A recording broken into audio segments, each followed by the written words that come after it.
politicians are bought and sold. They give to the rich as they take from the old.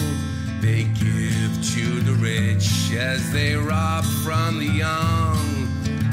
On the end of their lines, at the point of a gun. We did invite the Reform candidate, and we did unfortunately not receive a reply. Ed, do you want to go first? Yeah, good evening everyone. Thank you so much for coming tonight. As we said, it is short notice and it is incredibly hot. So over to Matthew with the climate change. You don't hear any nonsense from me, okay? Dec's on board.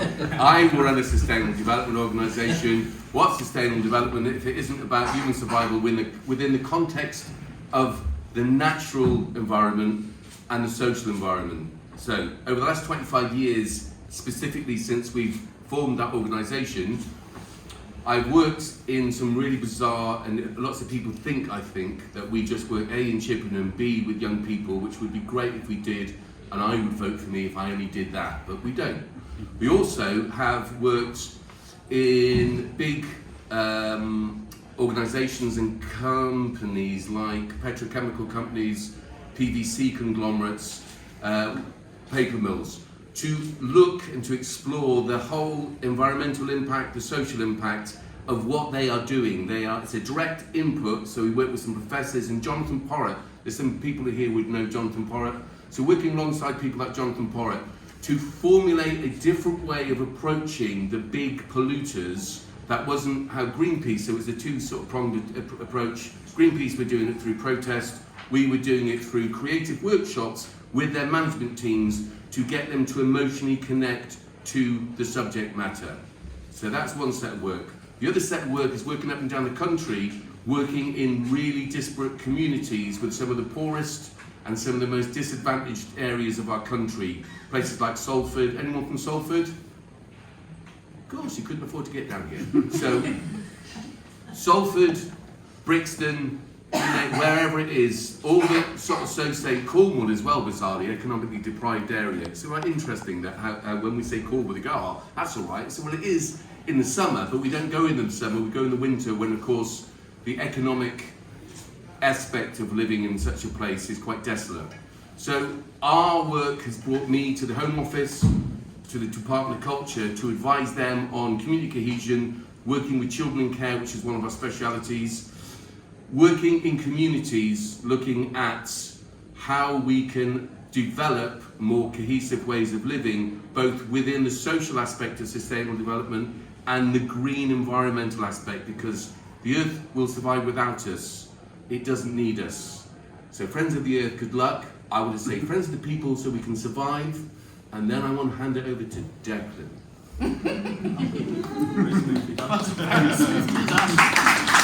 He's a good guy. He's brilliant, isn't he? So, over to me? Yeah. Good evening everyone. My name is Declan Baseley. I'm standing as the Green Party parliamentary candidate for Chippenham constituency.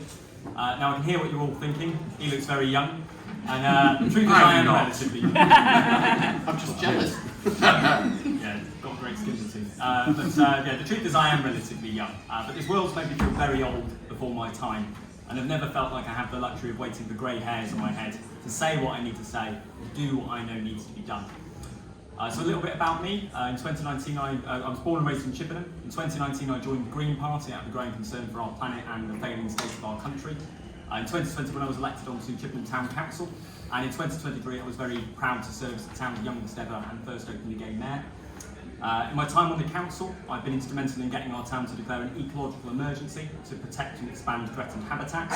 I've campaigned to get plastic pollution down in the town. I've arranged for allocation of housing of refugees within the county. I've also raised thousands of pounds for a local homeless charity. And I want to bring that same passion and dedication to Westminster, where I'll be a voice fighting for progressive change and a more sustainable, fairer future for everybody. As your representative, I'll work on local issues. Some tasks I'd like to accomplish is creating better public transport links between towns and villages, to cut down on rural employment, give everyone access to more job opportunities and remove our reliance on the car. I want to encourage projects that will restore and protect nature, and I also want to give us more access to that nature through an expanded network of local cycle paths and rural footpaths. And I want to promote sustainable house building, but not at the expense of our green belt. And there are a plethora of national issues as well, as I will hopefully get to tackle as an MP. My top priorities would be helping to push the UK to net zero before 2040, bringing our railways and utilities back into public ownership, and working to eliminate homelessness and housing insecurity that affects millions of people within the UK. As we enter our reconstruction era, after 14 long years of neglect, I know that I'm not alone in feeling a sense of hope. We've let our international reputation dwindle of late. It's time to undo that damage that's been done and restore the sense of pride that we all miss. The Green Party are the only ones patriotic enough to recognise the UK's faults and brave enough to admit what it's going to take to fix them. A vote for me, and by extension my party, ensures that the incoming government will know its people are more concerned about the climate and human well-being than they are for populist dogma and maintaining the status quo. Whichever party wins this election, it's more important than ever to have Green MPs present in Parliament to steer the government away from destructive and negligent policies and push it towards movements that will not only benefit the people of Britain, but the people of the world. So thank you very much all for coming this evening. Look forward to talking to you and hearing your questions.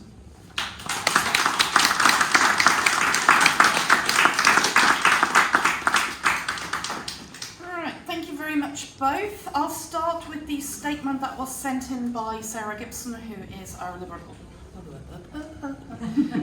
Democrat candidate. Put my teeth back in, I apologise. This country is a mess after many years of Tory neglect of the people of Wiltshire. This will be a crucial election for social care, the NHS, the environment and defence. No one knows what the exact result will be nationally. But locally, this is a straight choice between voting for change and improvement with the Liberal Democrats or voting for even more neglect from an increasingly weak and divided Conservative party.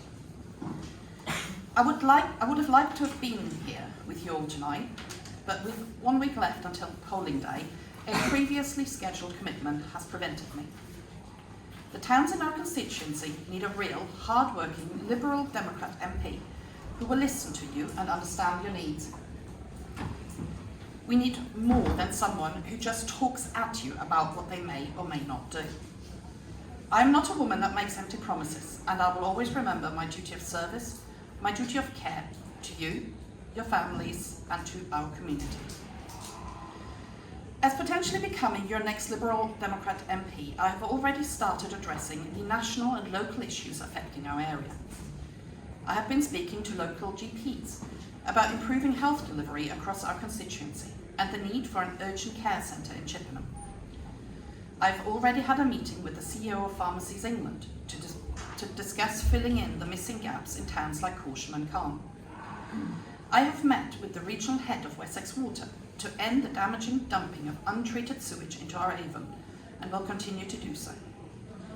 This issue has recently been reported as becoming more serious, with many local children harmed by diseases likely picked up from the river. Defence and armed forces are an important part of life around this area, and we need to do more for our veterans and honour the military covenant. Lastly, the Liberal Democrats are the only major party addressing the issues of early access to mental health services in our positive manifesto, and the failures that have left so many vulnerable people feeling abandoned. On the doorstep, I get the sense that the Conservative national chaos has left many long-time voters disaffected from politics and politicians. People feel their voice has not been heard, that their votes don't matter. But in this election, in this constituency, I must stress that your vote has never been more crucial. I, along with other local Liberal Democrats, will push back against the divisive, toxic stance from other parties, and I will stand up for all the people of the Chippenham constituency. It would be the greatest honour of my life to be your MP. Yours faithfully, Sarah Gibson. So, that is number one. Bear with. Right, now we, just a brief explanation, we really did try to get the Labour candidate on board. He was on board. However, there has been a bit of an issue with the Labour South West Party headquarters, who have not given their permission for him to be here tonight, because this was organised on Facebook. Apparently they have a policy that states this is not allowed. So I'll leave it there. That's why I'm independent, people. Nonsense. And I've said in 5 years, we'll organise it on TikTok with a nice dance. Right.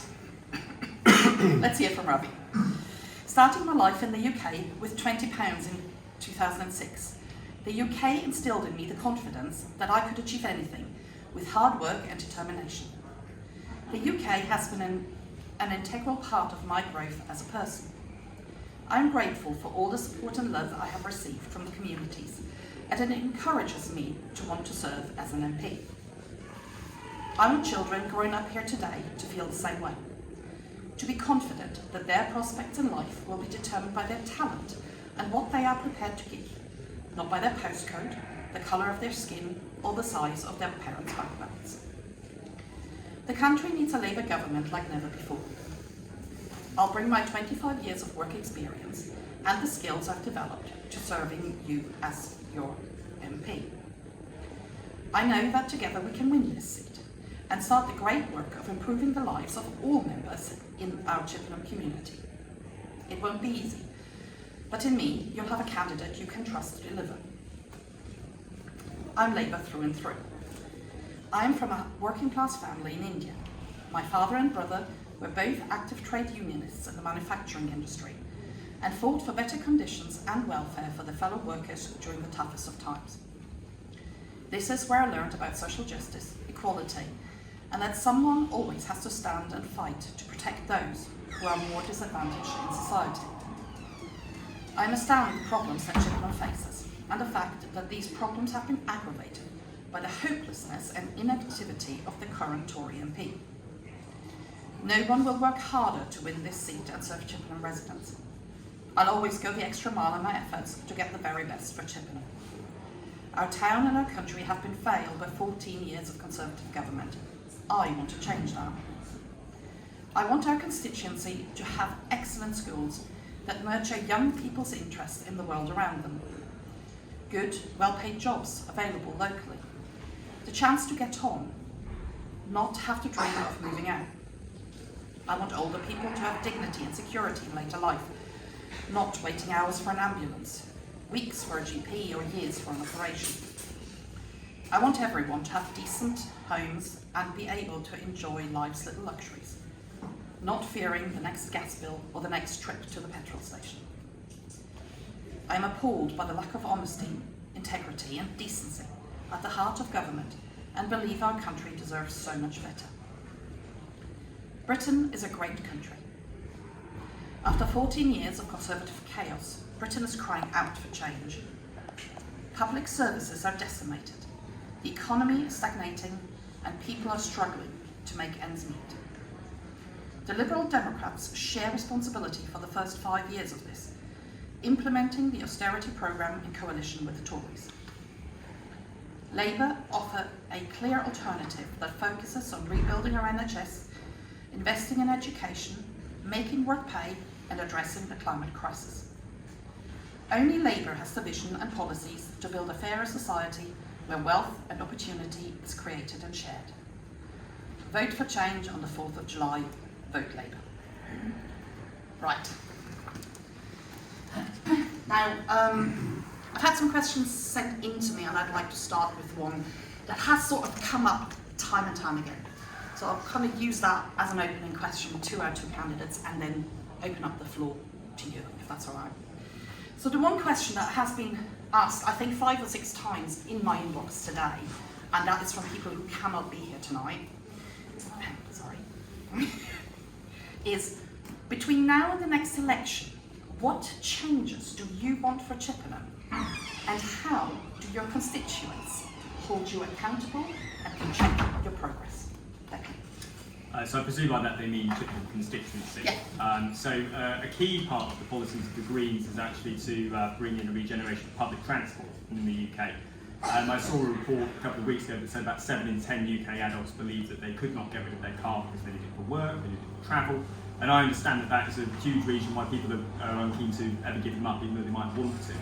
I think a key place to start within actually alleviating people's need to drive and give people more access to job opportunities is to create better public transport links within the community and open more train stations such as in Chippenham and Wootton Bassett. So the key area I'd like to focus on initially would be to do that to allow people better links of transport between villages and towns with regular bus routes, better trains give better opportunities in cities, and ultimately that will help our county commit to getting closer to net zero by removing carbon from our day-to-day lives, lowering our carbon footprints overall. So it has sort of an added benefit that it's going to help employment, help people achieve more in their lives and access more job opportunities, grow their own wealth, and also will help us mitigate our individual carbon footprints. So I think that would be sort of my key place to start, and I think that's very achievable to do within the first 5 years of government. Okay. Yeah, fair play. However, the work that we do at Can Do often involves working with poor families. Never before in England have we had so many children in child poverty. There's 4.6 million. I haven't counted them, so you're going to have to just trust me on that one, or Google it, or whatever you do to find out your facts. 4.6 million children in child poverty. Now, if that's not the starting point, I want to know why that's come about, considering so many people have got incredibly wealthy over the last however many years, from whatever party persuasion. That's, literally, I've been saying it, it's a crime against humanity that we have children, we work with some of them, in this constituency.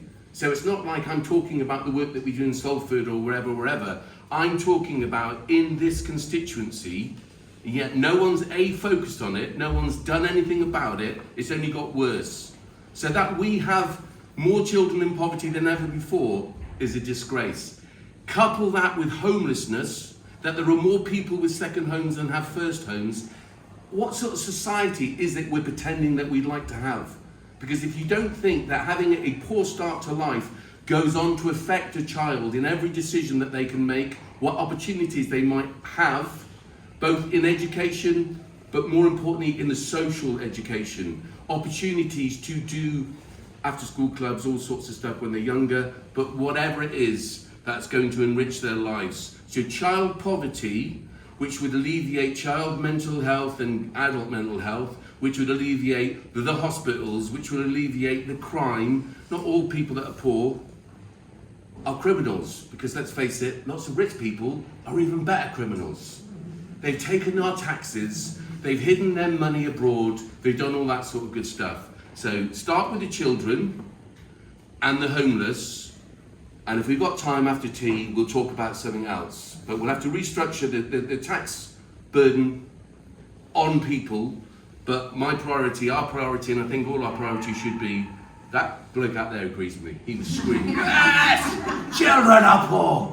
We need to look after our children to grow them to be safe and happy and well adjusted in our community. I've had enough of these party politics. I need swore then.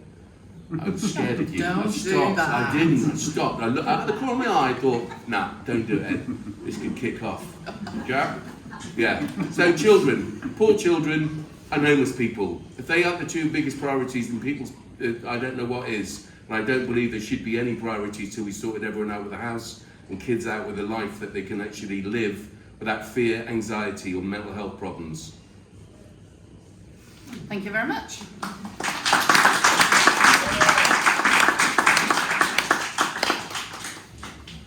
Right, now I have kind of in my head thought, let's try and structure this a little bit, sort of in terms of topics. So I thought we'll start with the unpleasant stuff, and those are taxes and government income and how it's been spent.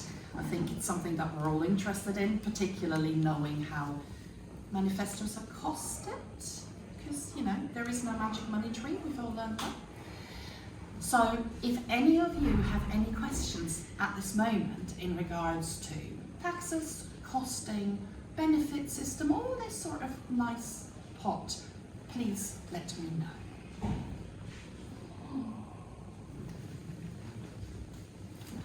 Lovely lady, second row, sorry, she was first. Don't know that one properly. Well, So So, obviously, I think wealth tax is irrelevant to both of you here tonight, and really, I think the Greens are obviously the only party that are promoting a wealth tax, but it's not enough. If you're asking for 1%, people's wealth is still growing. So, what would you do to try to redistribute wealth? And obviously, it ends the same question. Yeah. What would you do? Because we've only got about £16.50 for my campaign, you'll see that I talk about tax quite a bit. So here's my little tuppence worth, and literally it is tuppence, and I had to borrow that. I think, and the wealth tax, and I was really pleased when I saw the Greens. There isn't anything in the Greens manifesto what Dex says I disagree with. I just want to say that, right? It's just about, that's true.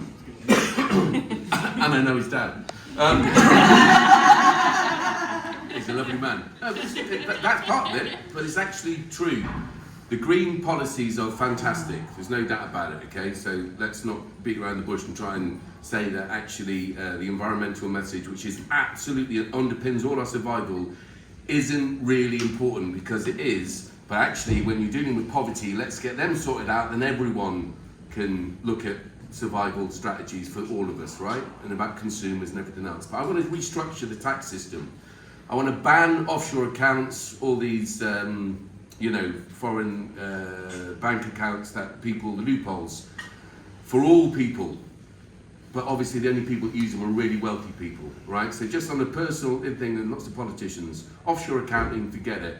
If you're a company in this country and you generate money in this country should be paid its fair share. Us as the country should be paid our fair share of taxes. But I would also go the other end, so I would be taxing gambling and drink and cigarette. Anyone? Any drinkers and cigarette smokers here? Oh, vapors. No, don't. Mrs. I would be taxing them, but also changing corporation tax, changing all that sort of good stuff. But at the other side of it, all the people that we identified as being key workers, and I mean shop workers, sewage workers, the military, the police, the ambulance, the teachers, the NHS, anyone that we thought we were clapping for, and we were key workers, I have to say, during the pandemic, so my colleagues as well, but working with vulnerable people, anyone that we have already determined by that pandemic that they are a key and essential part of our society should only be charged 5%. So we don't have to find any money to give them pay rise, which they deserve. You just don't take so much money off them. And you counterbalance that by absolutely taxing and milking the wealthy, because let's face it, there's only so much money you can eat in this world. Am I right? I'm right. So tax them heavily, all the big companies, the pharmaceuticals, and completely recalibrate the tax system. So honest people that put their lives in danger, well, the military people that, this area is, that's why I come to this area. This moth isn't with me, by the way, that's another moth from another, it's probably Dex, it's green. And it might be in danger, so don't swat it. But the point is, I came to this area because my dad was in the Royal Air Force. He was in the Royal Air Force because he come from Ireland, and I don't want to go into the Irish history because that could get interesting and tasty. But he was poor, came across here, served for 35 years in the Royal Air Force. We ended up, and I'm really grateful, in Wiltshire. Went to London for 10 years and came back here because I loved this area. Now, what the military, how they live, some of the married quarters and stuff are absolutely disgraceful. You cannot believe these are the same people that we ask to go to, regardless, whatever foreign country, to basically beat up, kill and whatever, plunder wealth, whether it be oil, whatever it is. You know, there's always something else when we go to war, isn't it? We need to honour these people, and we need to honour them. If we can't find the money to give it to them, just don't take off from them in the first place. Peace out, people. Thank you, Ed. So I think your question was relating to sort of the redistribution of wealth as well as how we'll tax it. So just to start by saying I'm very proud to stand the only major party that has said that to actually raise the money we need to actually fix the problems in our country, we're going to have to tax people. And the people we're targeting are specifically the ultra-wealthy, the wealthiest 1% of people within our country, including the 171 billionaires who reside in the country, who've hoarded more wealth than they could ever spend in numerous lifetimes, people that we should not venerate in our society, and I'm appalled that we do. So to target those people specifically rather than ordinary working class people, which the previous government has done for austerity as a way of making money, that's our main objective. To actually redistribute that wealth, we have a series of policies that are popular that will actually help to uplift people that have been struggling through poverty for numbers of years. One of the main things that we're interested in doing is workers' rights, and we have policies such as making sure that no one in the UK who owns a business can be paid more than 10 times more than the lowest earner within that business, be that cleaner that they employ or administrator or someone. The CEO would be bound to only make 10 times more than that person. So they can't just afford ludicrous shareholder profits from whatever business they do.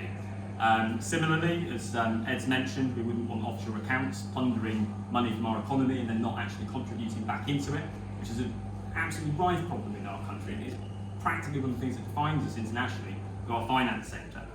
And another thing to uplift workers would be to introduce £15 an hour minimum wage.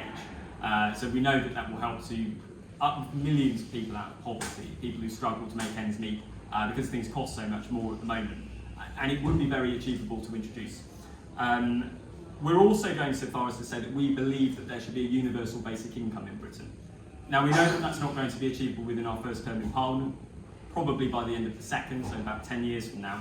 We could introduce to everybody to have a social safety net through just a pot of wealth that you have access to. You get given a monthly payment by the state just to allow you to have enough money to make your basic ends met.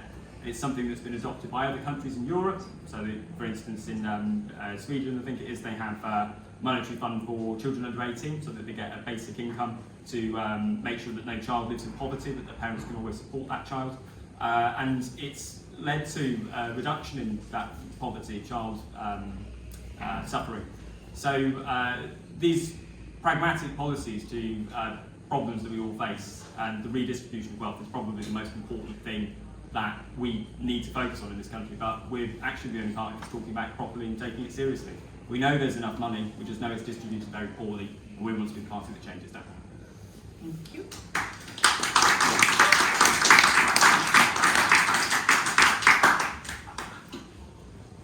Go. What about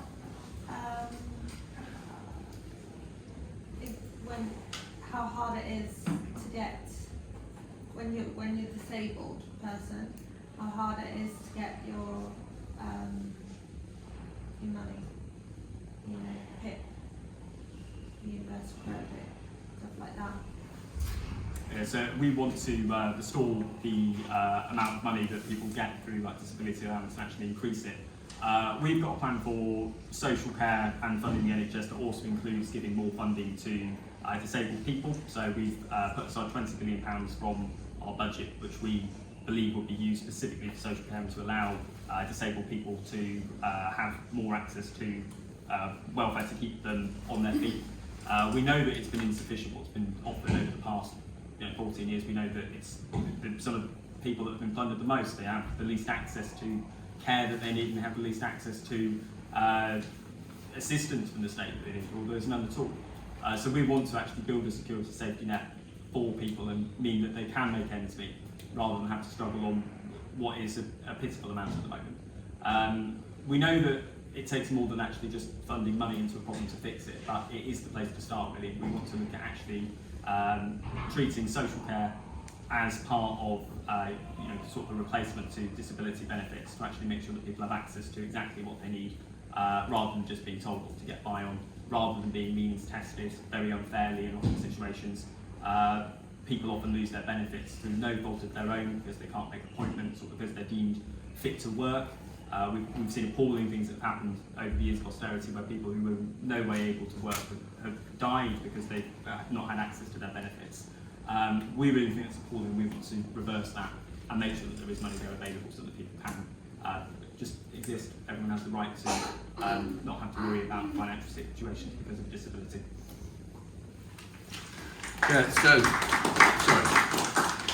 Yeah, I think that the whole idea of tax with regard to the National Health Service, social care, which should be more joined up, that needs to be integrated. The idea that we seem to be banning around about having 2% of our GDP set aside for defence, as if that was literally the most important thing that we have got to spend money on. How they can even say it with a straight face is absolutely amazing. So it's like, when you say defence, well, the married quarters for the service people aren't that good. When they get injured, you don't really compensate them. We're relying on charities like Help for Heroes, but you still think you want to put 2% of the GDP away, guaranteed for defence. Okay, how about then we do the same thing for NHS, for care, for health, for social care, and for education, so that no political party or individual can ever tamper with the amount that's put into the budget for the National Health Service to incorporate social care, because I'm hearing what you're saying, and I've had people say it to me as well, how getting all the, what Dec's saying is totally right, that the amount of people that have having to be almost interrogated to prove that they are disabled is appalling. So if, and there is changes that need to happen in the NHS, so I've also been speaking to doctors, and I've also had the pleasure, I say pleasure, I've been having cancer treatment. Can you say pleasure when you've had cancer treatment? You can, if you go to Royal Bath United Hospital and you have amazing staff in 3 different areas of the hospital, all of them are amazing. It's like, right, and they have to pay for their parking. Maybe they should work for Wiltshire Council, then they get free parking. Anyway, point is, right, we don't prioritise mental health, social health, or the national health, because of course, God bless them, and I don't want to talk bad of the Tories. Now that's interesting that they're called Tories, because that's actually an Irish term for bandits. However, the Conservatives, it is. The Conservatives, okay, I don't want to talk bad of them, unless, I'm being nice, I swear to God I don't want to talk, I don't need to, they've done it for themselves, haven't they? Yeah. They've shown you what their intentions are by doing it, by having austerity and then having all sorts of reasons. They say money doesn't grow in trees, which is ironic because some of it used to be paper. However, they just print it when they need it, and we bail out banks, etc. But going back to the health, really important. Let's not make it a political punch bag every 4 or 5 years. Let's just say that it can't ever be discussed. We know how much we make each year on GDP, and we say there's a fixed rate. It's got to be more than defence, because surely we want people to be healthy more than, you see, again, with the defence budget, if we stop going to other people's countries and annoying them, robbing them and stealing their goods, we might not need so much money in defence. And of course, a lot of the money goes into armories, weapons, which loads of people have got shares in those companies. It's not good on any level. But anyway, a larger percent of the GDP guaranteed each year, not tampered with by political parties or individuals. So just to clarify, you try that. Would, yeah, I'm trying. Yeah.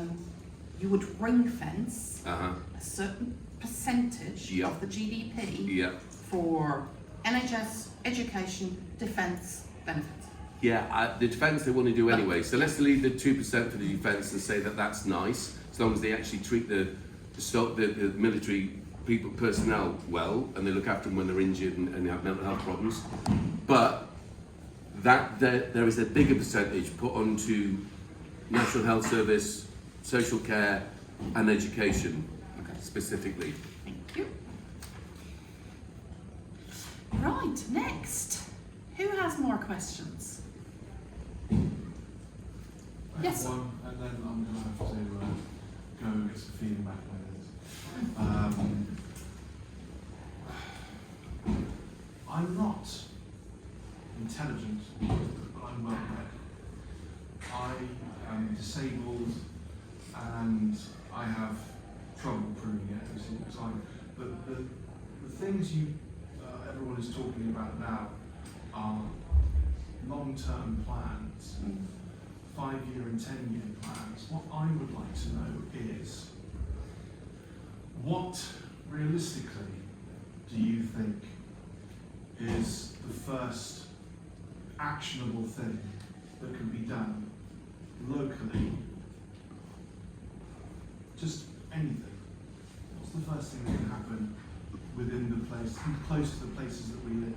I'm not talking about long-term benefits, I'm talking about things that will happen 5 or 10 years. down the line, what, just for my own mind, Yeah. you know, what is the first thing that could happen? What's the most realistic and actionable thing? To help disabled people, you mean? No, anything. Absolutely anything. I'm just telling you about my circumstances, and I hear a lot of people arguing about long-term goals and disability benefits and things that will happen, defence, wealth, money, stuff I don't understand. But locally, anything, if it's just redirecting money to parks and you know, what is the first thing that could be done and realistically done, and how would you do it? Anything. I think just being on the street and actually talking with people is probably the most pertinent action that I could really take as an MP. But I would also be campaigning for a much wider, broader national change for things like how we tax people, how we actually restore access to nature, how we allow people to have more public transport. And all of that I feel will kind of trickle down from Westminster, and I will be a voice for that in the area where we will campaign for things like better access to public transport, restoration of threatened habitats, cleaner rivers. But I will always listen to people who live locally and speak to me about issues. You know, one of the main things people come to me about is the environment, and talk about our river, and I know recently it's been on a lot of people's mind with the radio gate being replaced. I've always gone out to speak to people about that, to hear their concerns and listen to them. Really, that's why I feel I'd be a good member of Parliament. I like to speak with people, and I always take on board what they say. So, just to summarise, I think the first initial thing I could really do is just be there for everybody, be the representative they thought they could come to, and fight the battles for people that they feel they don't have a voice to fight themselves. Ed? Good. Nice one, Dave.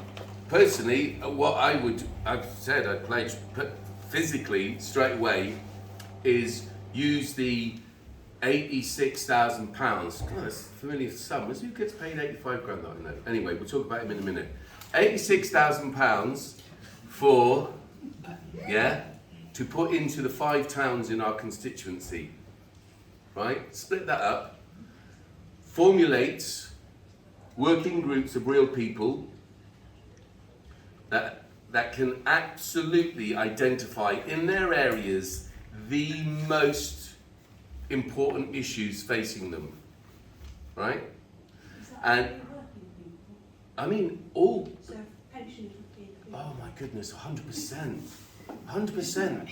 What a waste! What a society! I'm glad you mentioned pensioners, because we work with them a lot. We have the luxury to have in our community hub in Emery Gate. We meet all sorts of people from all sorts of backgrounds. I can't understand how, as a society, we've got human beings that have lived through some horrendous things, who've lived through all sorts of challenges, that have survived those challenges, that can still walk upright, have got gold. They're like gold mines in their brains, full of amazing information, and nobody wants to tap it. Nobody wants to utilise these amazing human beings. In any other culture, you see so many cultures, they honour their old. We just throw them on a waste pit. It's just graceful. Thanks for bringing up old age pensioners just while I was in the middle of that. You got me emotional. Yeah, I do, honestly. I actually think it's a disgrace how we treat our old. But that's part of what I'm talking about. So having working groups, not excluded, working in proper communities, households, some will have social media, some will have whatever, meeting regularly to create citizens' assemblies in each of these areas. We need to really recalibrate how our town councils don't work. Having party politics at a local town level is an absolute joke. Now, anyone that's ever attended any of the meetings, and I know Dex had to endure loads of these, ladies and gentlemen, here. Hi, Nick. I'm Fatima. You're right. Hello, nice to meet you. Hello. So sorry. Finish my lunch, no. and then. So recalibrate local democracy, set up citizens' assemblies, get rid of party politics in town councils and county councils. There isn't any democracy at local level. It's actually a joke.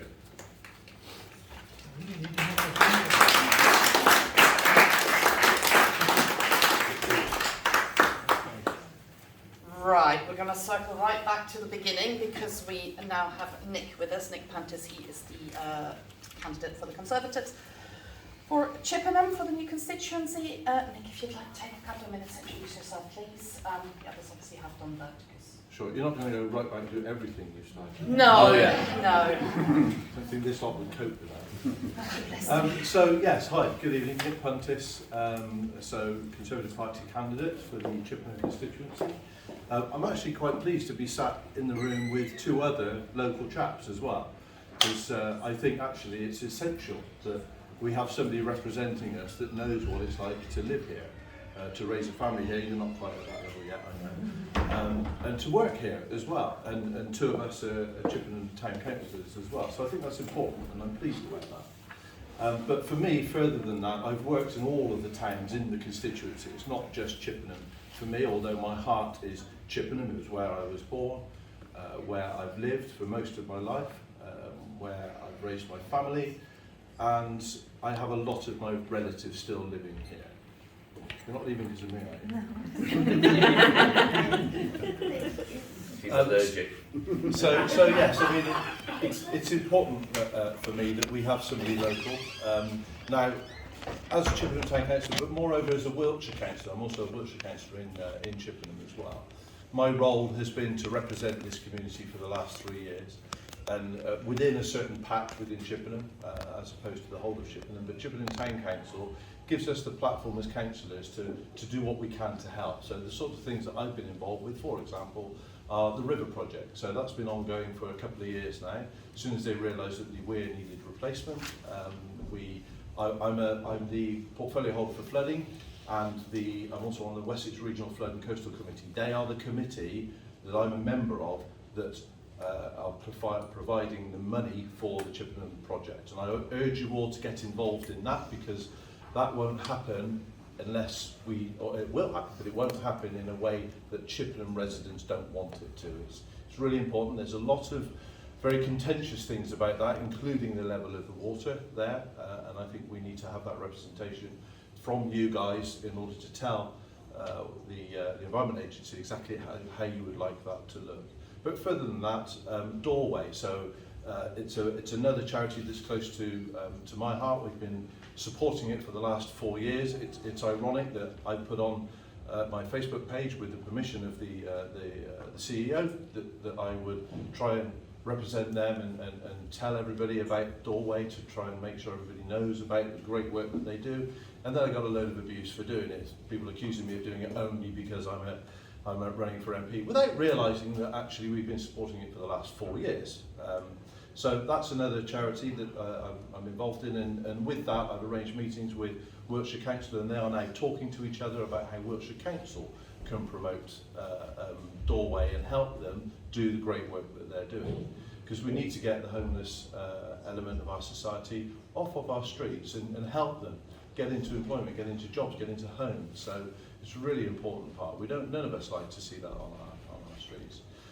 Similarly, GP surgery. So I've actually read Sarah Gibson's statement that you kindly sent to me, and the irony of that is when I went to have the meeting with Rowden Surgery, which was my surgery, and I knew the doctor well, he was my doctor.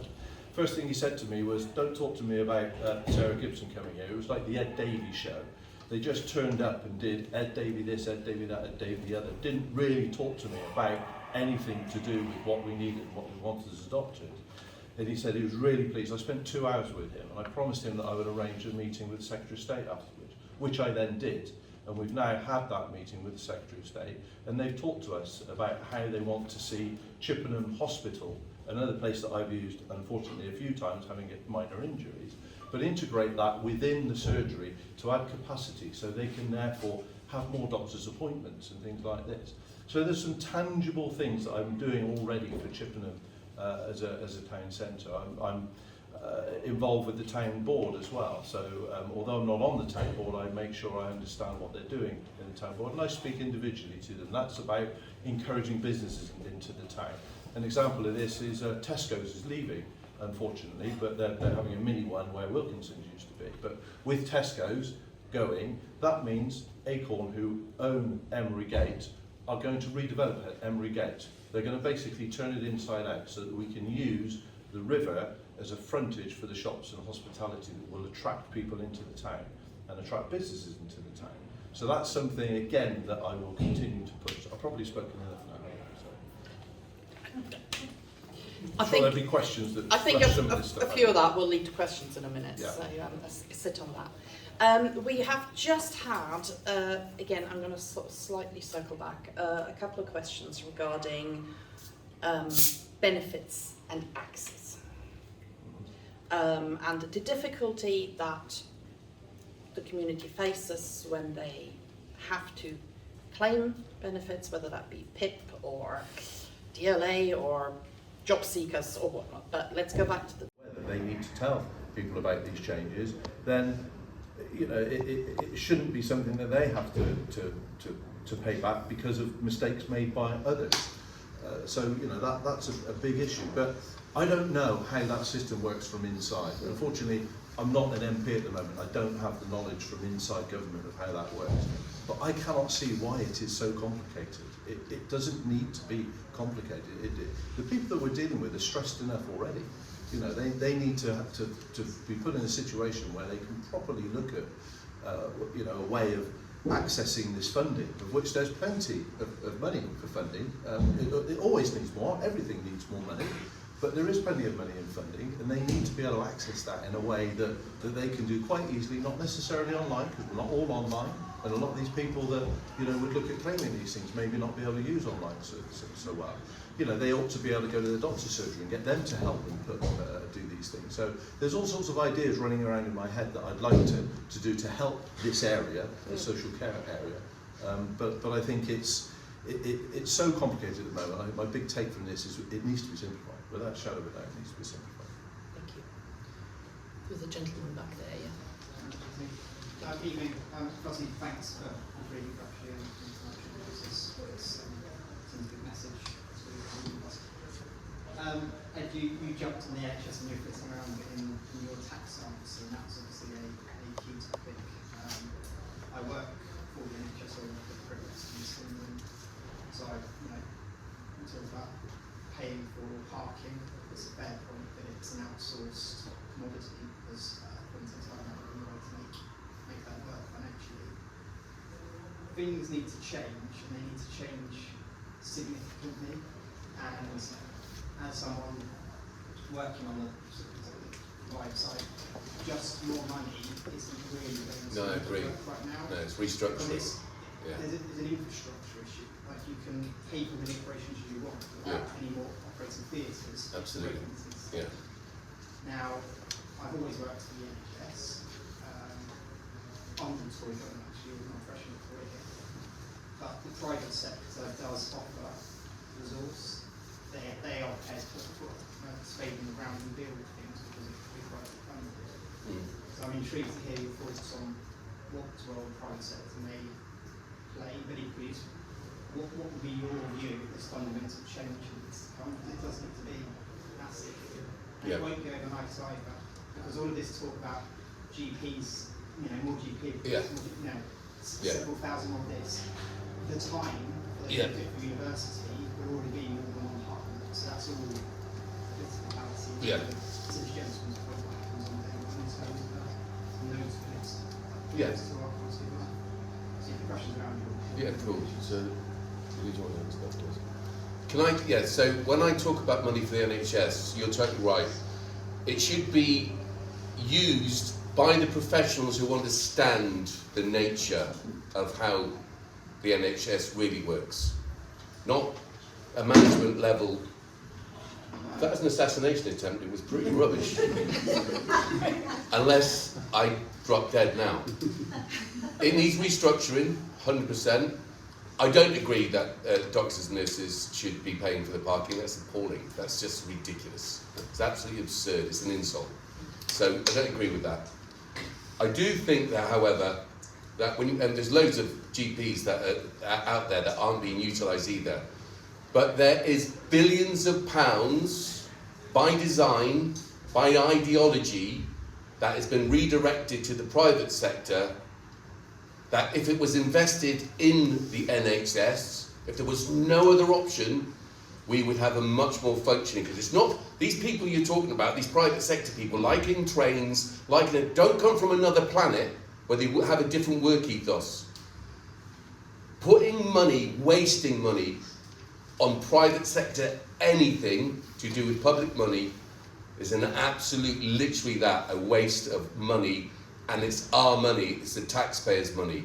We don't get a return for that. The people in the hospitals, I've just said to you, I've had long-term, recently, cancer treatment. I cannot believe the nature of the people that deliver that treatment and their goodwill, and then I hear that up close what their wages are like and what their conditions are, and it's like, wow, it's as if we don't want anyone to work in the sector.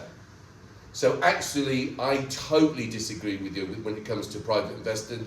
They're not special people from somewhere else. There is a way to rationalise the NHS and to utilise the money that benefits the people that work for it, from the cleaners right through, and also the patients that need those treatments. So no more private money, no more money invested in the private sector.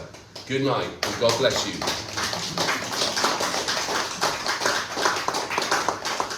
Next. Yeah, quite happy to. So thank you very much for the question. I must say, I'm very proud of the NHS. I think it's a real amazing thing that we've shown the world how medicine can be done properly. Since it was founded in 1948, it's one of the few public institutions we have yet left that hasn't been affected by privatisation yet. And despite all the best efforts over the last 14 years to allow people in privatisation to take it over, it's been resisted. But I think that's what's brought it to its knees at the moment. And the reason it does need our help at the moment is because it's been quite poorly funded. I do recognise that pouring money into the problem isn't the ultimate solution. We need to restructure it. We have plans. We want to improve access to things like mental health care through the NHS, access to dentistry, access to social care. We believe that a big uplift of injection of funding into the NHS will provide that solution. Ultimately, though, I don't think privatisation is a solution ever. I mean, we all know the horrors of the American healthcare system, how much it costs to treat an emergency situation, how it brings people into bankruptcy. People are terrified to call an ambulance in the United States because they know it could be the difference between them actually being able to, they might have to sell their home because they have such expensive medical care over there. I think it's a really dangerous game to actually flirt with the idea of privatisation. And the reason it's been pushed so hard as sort of the way of restructuring it, and like it will be the solution to fix everything, is because the NHS is an absolute cash cow. Private companies can't wait to get their hands on it. It's exactly what happened to rail, which has been an utter disaster. We have some of the most expensive fares in Europe because of nationalised railways. The same with our energy companies. We have sewage in our rivers, and we have unclean drinking water because of water being offsold as a utility. So I would never condone the sale of the NHS or partial privatisation of it. I think what it really needs is proper funding, actual proper pay for nurses and doctors to retain them, stop the brain drain of people getting trained here. Some of the best training in the world, and then leaving to other nations because they can't afford to feed themselves in this country. Appalled that we have nurses using food banks in this country. I think that all relates back to pay and ultimately that there's not really being enough money put into it. So I think that's where I would like to start, and I would definitely not advocate for any creeping privatisation of the NHS. Thank you. Yeah, really important to me. I owe my life to the NHS. In 2010 I had cancer, a big tumour removed from my stomach, and couldn't eat for 6 months properly. 2 years later my wife had breast cancer, so I fully understand how important the NHS is to all of us. The NHS will never be privatised under a Conservative government. So that is absolutely 100%. It never has been, it never will be. However, there is a place for the private sector to play within the NHS to give you the opportunities to have, for example, the community hubs that actually is where I was first diagnosed, where you can go and have a very quick diagnosis, and then you can then go on a treatment path depending on what they find out in that diagnosis. A lot of those are privately funded or private NHS jointly funded. This isn't about privatisation. There was a few titters over there about me saying that I don't agree with it being privatised. What you're doing is you're falling into the trap of believing what the other people are saying about Conservatives wanting to privatise the NHS. It is not something that the Conservatives want to do, will ever do. Okay? So, no, they're not. They are involving private sector within it to allow the system to run more efficiently. There's more money. Private ambulances that are everywhere at the moment. Yeah, absolutely. So there is elements of it. One at a time, one at a time. So- Get so very this- emotional, people. There is. I've just said to you that my life was saved by the NHS. So why would I want to look at be involved in a party that was going to privatise it? It's ridiculous. And you're right about America. I don't want to see us being like America, where you're worried about your insurance and all the rest of it. However, the amount of funding that goes into the NHS today, you may have remembered, and this will get a titter, the £350 million per week written on the side of the Boris bus. You'll remember that? Yes.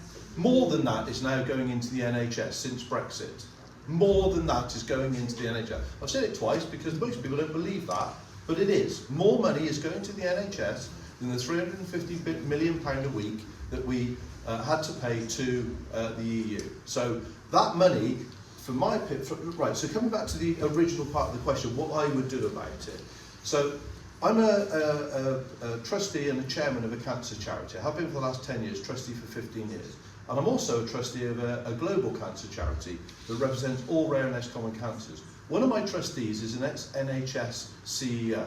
What I would do is bring together professionals within the NHS today and listen to what they perceive as the problems within the NHS and understand where we can make changes and rationalisations in order to make the NHS more efficient, to put more money on the front line, to the doctors, to the nurses, to the gateways, even from doctors not necessarily frontline casualty, the ones that are dealing with our everyday ailments. Make it more efficient for them to be able to push things through the NHS to make it a lot more efficient. Now that would be my approach to it. And by the way, de Havilland, who I haven't got a clue who they are, but you can Google this. I've been told that there are only 3 of us here, but there are 5 prospective candidates in Chippenham. Times that by 650, you come to quite a big figure. I've been named as one of the top 10 people most likely to make a positive effect on the NHS if I become an MP. And they've done their research on me to find this out. So I can quite honestly say to you, not only is it a passion of mine, in fact there's 2 companies that have done this, there are 2 companies that believe I will also make a positive effect on the NHS. But I'll just leave you with the final thought. The NHS will never be privatised under the Conservative Party. Because they won't be in the next government. Thank you. Yes. Yes. I'm not going to ask another question, just Yeah. to respond. So, to Ed and Dec, I would suggest you look at tariff pricing for how the NHS currently works with the independent sector. So you pay for a hip replacement at the same price. The GP prosecution quite money. They pay the same hip replacement at private providers they do at the IUH. Yeah. Okay, so there is no extra money, but there is a place ready to do that operation. It doesn't currently exist. So you have to, if you're saying no, you need to, and there's a massive cost of money to put spades in the ground across the country and build things that you want to build before. Rhetorical question, don't answer it. On this basis, what was your thoughts when the IUH bought what is now Soonest Hospital in Kingsdown St John as a private hospital to put NHS patients in there also to make money for the IUH through private? So, I don't answer. Yeah, no, I'm not going to. I was just obeying you. I was trying to be kind. I stopped talking. Yeah. I have a response. Yeah, sure. 4 years ago, when COVID hit, just before lockdown, 7 years I'd been a carer in a care home. It was sort of a care home and a nursing home, so we dealt with people with like dementia, cancer, all sorts. And we had no proper protection for ourselves. PPE, you mean? Yeah, You mean when it came to COVID? yes. You didn't have proper protection given to you to Yes. help you? Yeah. Yeah, we've heard lots of stories like that. I mean, the PPE situation, nobody expected COVID to happen, so we weren't prepared. We will be next time. Whoever's in government will be next time. And so the first place that the NHS went to, or the government went to, was people that already had contracts with the NHS to supply PPE and asked them to ramp it up. A lot of rubbish came in from abroad, and you know, we now know that it wasn't fit for purpose. I actually spent some time myself voluntarily delivering PPE to care homes around this area, to schools, to other educational facilities, in order to help them with COVID. And when I delivered the stuff, they were saying to me, this isn't enough, you're not giving us enough stuff. So I was reporting that back, and there was a supply problem with it. So yeah, I take on board what you're saying, it was a problem, absolutely. And more so in your environment as well, because they're more vulnerable to it. So I don't know what you want me to, I can't wave a magic wand and make that go away. But I understand that it happened, and moving forward, things will be put in place to ensure it doesn't happen again. The thing is, I lost my job over that point because of my mental health and my epilepsy. And I have had to have several very serious brain things done, and so thank you to the NHS. I probably wouldn't be here either. And the fact is, about 2 years ago, I've got this, I've got a thing that's COVID, and it called the, I managed to call the alarm ambulance. But that's an emergency. But no one, but nobody came. No. And I've broken my foot. Yeah. In 2 places. I know. It's a big issue. So if we vote Tory, for you, it'll be Tory Prime Minister probably. Yes. Yeah. And these things will keep carrying on. Well, no. So nothing's changed. So right. If you think back to 2019, just before, you said you had 7 years of working in this care home. And you no, couldn't get 2020. Yeah, so but back to 2019, just before COVID, things were on a reasonably good footing for the country. We had low interest rates, low inflation, low unemployment. You got in, I was about to have to pay, I am on 6 different medications, just so that I don't have seizures. And do you see this? I've got this in, and I was still having seizures. That's why I lost my job, because I was having seizures at work because of the stress of everything. And then part of the stress of that was the worry that I'd start having to pay for my medication. Yeah, COVID had a profound effect on millions and millions of people. Lots of people got rich though as well, didn't they? A lot of Lots people connected to the Tories.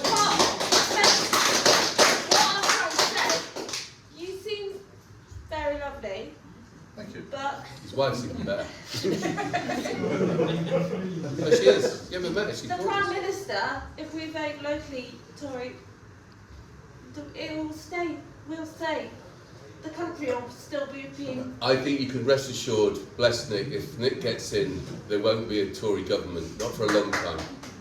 There won't be a Tory government, not for the next foreseeable future. This is going to be an annihilation. I'd rather address what you're talking about, and I agree with you. There needs to be a step change in how we do things. I've just explained to you that people are expecting me to step up and be somebody who puts that change forward with experience. So, I don't know about the detail of it because I'm not in the government. It's difficult for us to tell you how we're going to be, and I'm not going to go promise you that I'm going to do this, that and the other. What I'll do is tell you what I'll do to find out and make a difference in that way. Moving forward. Right. There's a lady here. I was going to ask another question about the NHS within the discussion, if that's all right. Yeah, go on. The gentleman over there asked about the place of private healthcare within the NHS, not about privatisation. And from what I understand, having been through, I was working within the original NHS restructuring in the mid-80s. under the Tories, and I've seen lots of restructuring as years go by. One of the things that's happening, although there has been investment in the NHS, that money is ring-fenced. The doctors, the hospitals, and the decision makers and planners within the health service aren't able to use that money where it's targeted. We don't need more hospitals being built, but we do need more doctors. GP practices don't need to be able to go and buy private healthcare from somewhere else, and they can only use the money for doing that. They need to be able to recruit GPs who are available, who are trained, who wish to work within practices. The GP practices at the moment can't recruit GPs in the way that they want to, and the targeted healthcare can't operate in the way it wishes to. So although the Tories are saying we are investing in the NHS, it's a bit like saying you can only spend it on this, not on what it needs to be spent on. And there's a lack of consultation about how that's spent. So. Okay, so as I said to you, my approach is to go and speak to these people, find out what the issues are. Okay, so I mentioned I had two-hour meetings with Royal Surgery. They said exactly that. There's a one-size-fits-all, and you'll tell me whether this is correct, one-size-fits-all pots of money that they can use for different areas within a GP practice. They are telling me that there are a number of pots that they don't need in their practice, but they could really do with using that money in the areas in order to employ more GPs. It's about trust. They feel that they're not trusted to spend this overarching amount of money in the areas that they feel are the best places to do it. I don't understand why they're not being allowed to do that, and that's definitely something that I got from them that I would take back.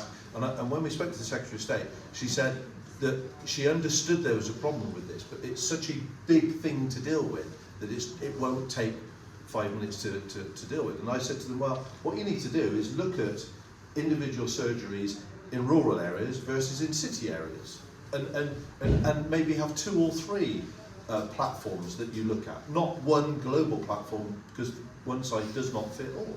But it's about speaking to these people, understanding their problems, and then taking them forward and finding solutions for them. It's not about me saying this is what needs doing, because it's not me that knows the detail, it's those people that know the detail. Did you want to comment on this question?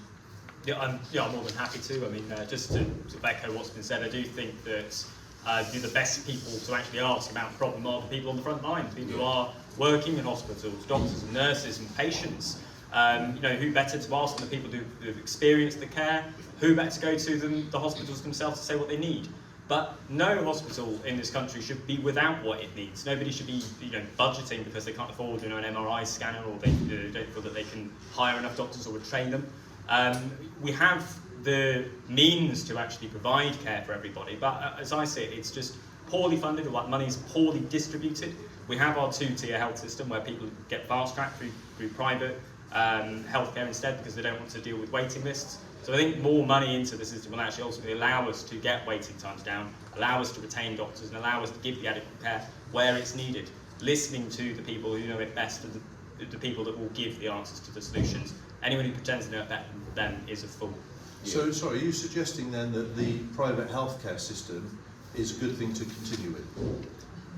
I mean, if it's something at the moment that exists, I'm not saying that it should necessarily be immediately scrapped. Well, cards on the table, I think, is an essential part of our whole health system. Well, I think everybody should have the access to the same sort of care. There shouldn't be a better care for richer people and poorer people. I completely it's not necessarily richer people and poorer people. It's people that save money. Not everybody can afford. Well, not everybody can save money in this current climate. It's certainly not that. But there's a place to play. It's a bit like schools. Putting VAT on private schools, there are people that save like hell to be able to put their children to make a choice. There are people that have an enormous amount of exorbitant wealth that feel that they somehow don't want their children to mix it. But we're talking about around the fringes of it, and where there is a benefit to having the ability for people, if they want to correct. There are people with exorbitant amounts. Well, I think the ultimate goal should be to make sure that make a choice. The one system we have is as good as any private healthcare system. Obviously, we want that to be the case. There's no need for a fast-track system if it works well enough. Can I? Yeah. Here's the thing. I want you to answer me now collectively.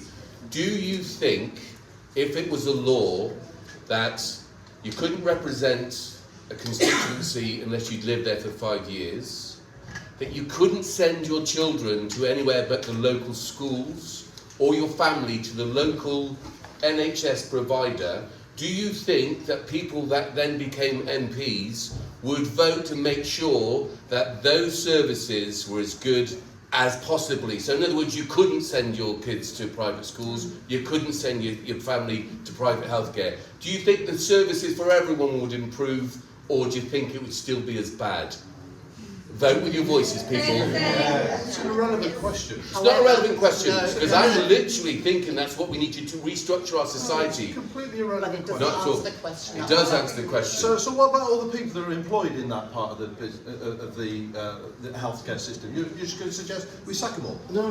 Well, we make it so they haven't got jobs anymore? No, why can't they just work for the NHS? Well, They're not going to go anywhere else. They're specialists. I'm just saying, we don't talk money, MPs this is particularly, really narrow thinking. You need to think or of revolutionary thinking, I'd like to say, Nick. Right, we're going to move on swiftly. Because See, I'm sorry, can I just say one last thing? I don't treat this as a joke. You seem to try and make everything funny No, about because, what you say. I because don't think this is people funny. are really bored. This is serious. And it's massively serious. It was so serious. How come, particularly the Conservatives, have let this country down for generations, not just for the last 14 years, austerity and everything else. That's So what's unfortunate. austerity then? What is it? Yeah. Well, wasn't it what's something that young Cameron brought in? Well, so you don't know what austerity is? Austerity is where you have to tighten the belt because there's no Because the money left. Conservatives, there's no money left. Right, This is okay. one of the richest countries. That's not how it works. Right. One of the richest countries in the world. Emotions! People. Stop Was it shouting. spicy The only one who gets a before shout is me.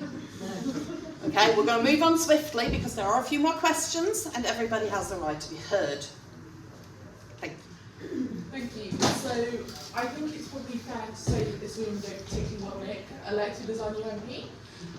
Still here though. And it's been really interesting to see what Declan and Ed have had to say, and I got a leaflet from you today, Declan, that was talking about what you do. It's the Green Party. It was talking about rivers, housing, Gaza ceasefire, quite a few other things. However, when I went to look at those policies, the Lib Dems were also all saying that they do 20%, say 80% at the same levels. Considering the voting climate in Chippenham, we're aware we're a Tory Lib Dem swing seat. Why should the people in the room be voting for you and not for the Liberal Democrats who have a higher chance of winning the seat? Well, I mean, it's a great question, to be honest. It's one that I've had a few times before. I really think, though, and the core reason that I'm standing is because being a Green a bit further on the left than the Lib Dems, it actually anchors them to those policies. We've seen that the Labour government have moved a lot further to the right because the Tories have, in response to Reform UK, and they've taken over that space and moved it. The Lib Dems will follow suit. So without the Greens being there to kind of anchor them to those policies, they're in danger of doing the same thing. I want to be here to show that whether I win or lose, there are thousands of people in this constituency that want those policies. Some of the things we do agree on, some of the things I don't think they take enough action on. But more people that vote for Green, we know how microscopically people look at the way people vote now. It's going to challenge the winner, whoever wins, to think, well, thousands of people want those policies. They want investment in the environment. They want more investment into public services. They want nationalisation of our utilities. And without people expressing those views and actually voting with their conscience, it gives the winner, whoever wins, something, a false view of what people actually want in the area. At the moment, it's never been safer to vote with your conscience because we know the likely outcome is going to be that we're going to get rid of the Conservatives in this constituency and in government. I would always encourage people to vote with their conscience so that winners actually know what people want in the area. And ultimately, tactical voting, it just hasn't worked. And the Green Party actually stood aside in the last two general elections in this area to help the Lib Dems. It didn't work. And even if they were to get in, what's the end game? You know, if the Lib Dems were truly Green, I would be a Lib Dem. But I don't believe they take enough action to actually mitigate the disaster that's going to happen from climate change. I don't think they're going far enough to actually fix the problems with our private sector. And I certainly don't think that any vote for the Green would be a wasted vote because you will show whoever wins, hopefully me, but whoever wins, that you want action on the real things that matter in this country. So.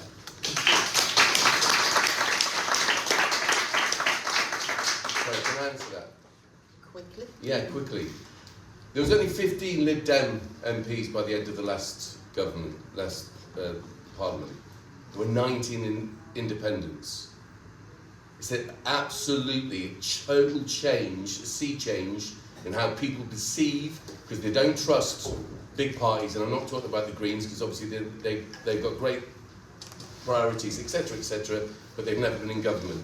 That's not saying. Well, we haven't been in government since 2010. No, I mean running. Part and House of Parliament. Yeah.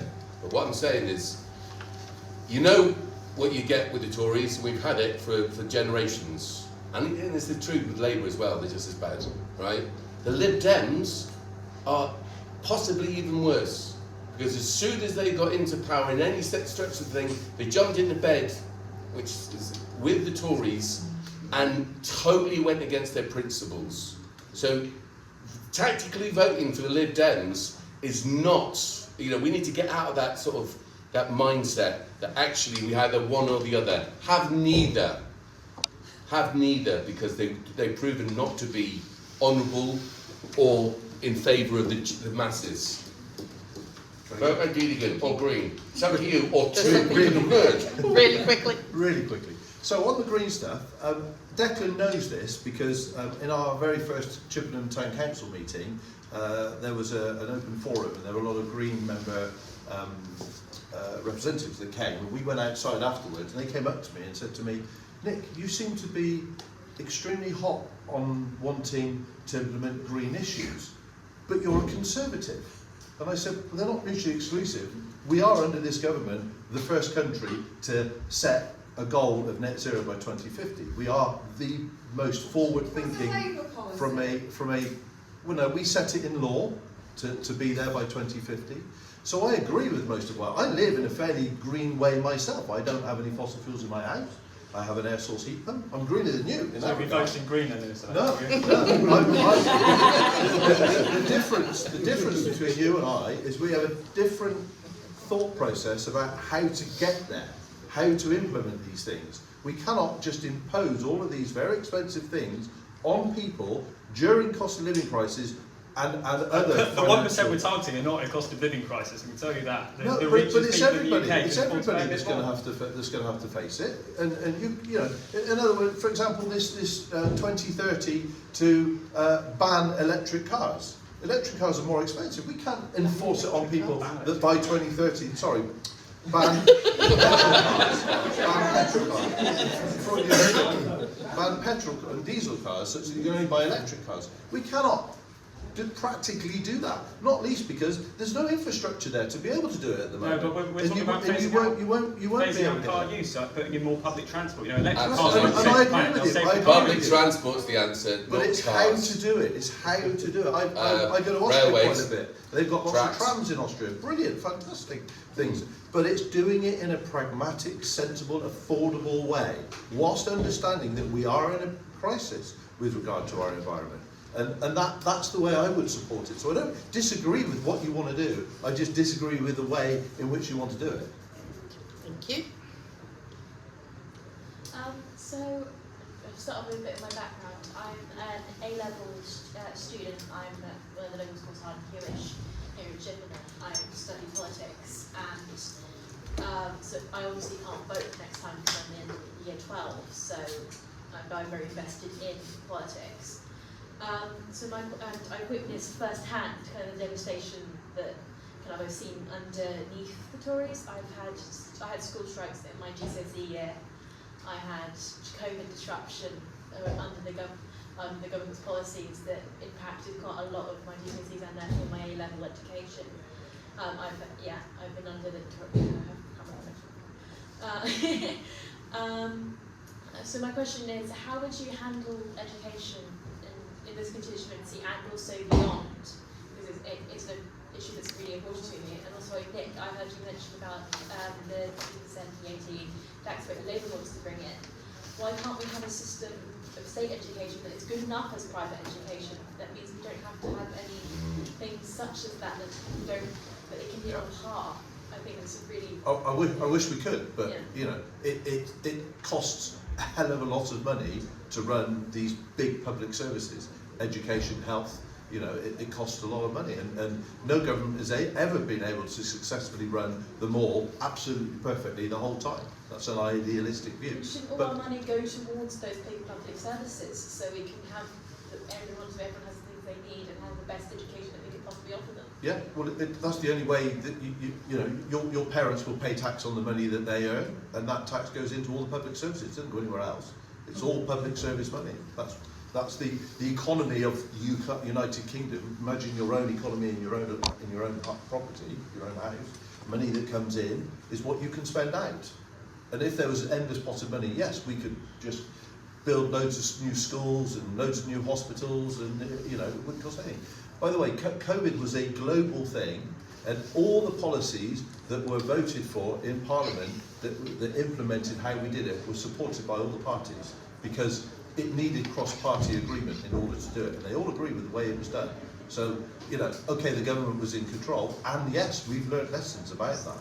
But turning to the education question, so my mum was head of PE at your school for 20 years.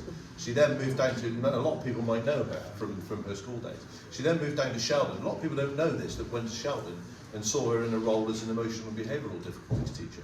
She still helps advising the government on that element now, even though she's quite old, let's say. That side of the education system needs more investment in it. We need to recognise that, particularly since COVID, there's been a lot of people that have got, you know, mental health issues because they've been, you know, locked up in their houses for a period of time.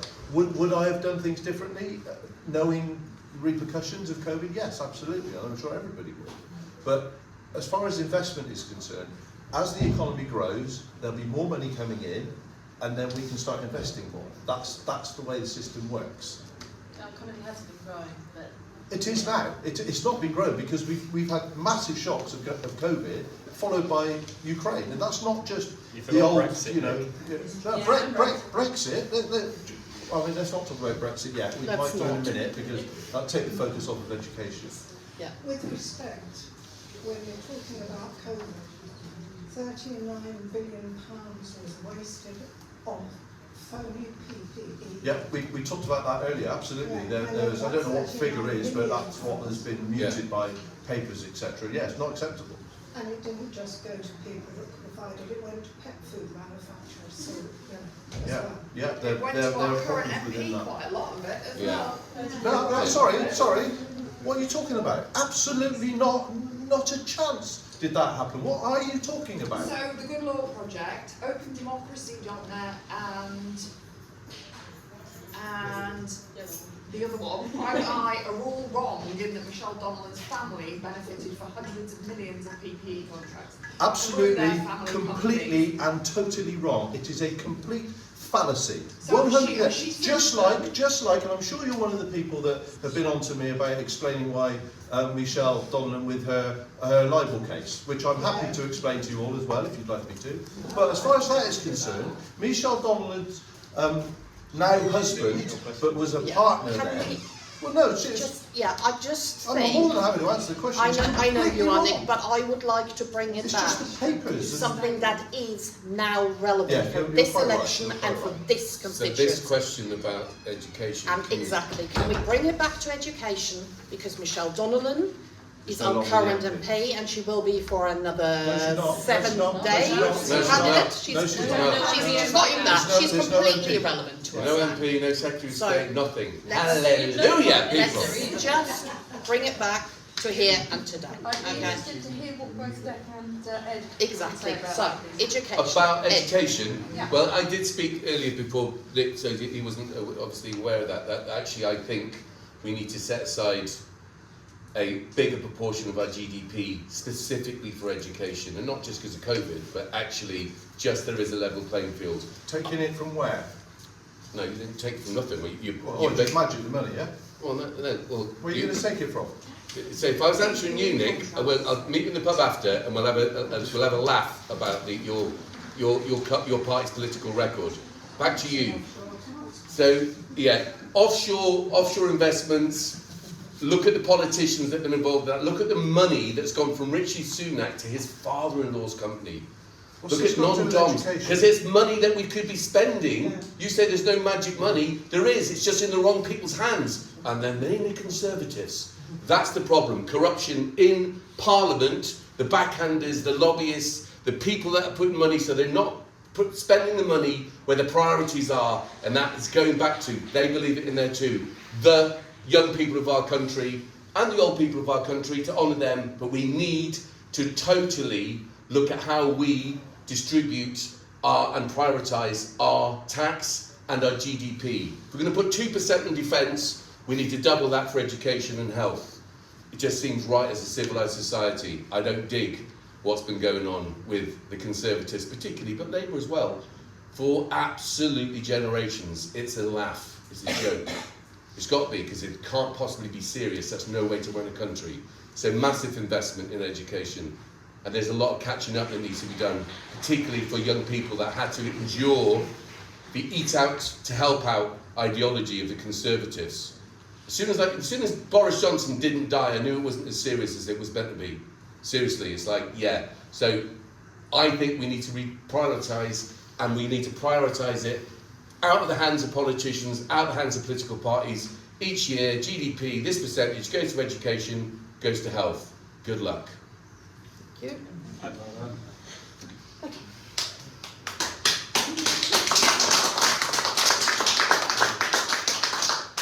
So thank you first of all for a great question. I feel that investment into the next generation really is the most important thing we can really make, is an investment in a society. So I'm certainly in favour of doing whatever we can to restore the education system. I know that it's been struggling a lot over recent years. I remember it was when I was at school. It seemed like we never had any money for things like art supplies or anything. One of the main things that I'd like to see introduced to schools is free school meals again for children. We know that there, perhaps as many as 1 in 5 children in the UK are actually living in poverty and don't have access to a good, healthy meal every day. So we'd ensure that every child in the UK has access to a school meal every day. We'd also bring back breakfast clubs for primary school students. A massive thing that I think needs to be tackled is scrapping tuition fees. So people that are attaining higher education should not be saddled with debt, which will stop them having easy access to employment later in life. It shouldn't be a barrier to people's education that people feel that they can't afford to go to university, they can't afford to study. So we feel that it would be better if there was just no university fees in the first place, and those were ultimately scrapped. A big issue that needs to be tackled in the UK is the RAC concrete scandal. We've costed it about £2.5 billion per year during the first year in Parliament. Sorry, the first government we formed in Parliament would be enough to actually make sure that all schools were properly fixed, so that we got rid of what has been a national scandal. And we'd also make sure that students had access to counsellors on site to actually tackle the growing mental health crisis that we see within schools in the UK. And that would be part of our NHS project, to make sure that there was adequate social care, mental health care, etc. And one last thing I'd just like to close with as well, the Green Party have always been in support of votes for 16-year-olds. We believe that suffrage for younger people is really important, to have their say on how their country is run. I mean, I remember when I was 16, I had many of the same views I have now, and I think that people 16 and older should have access to vote. So hopefully we'll be able to get in and change that someday. They give to the rich as they rob from the young. On the end of their lines, at the point of a gun.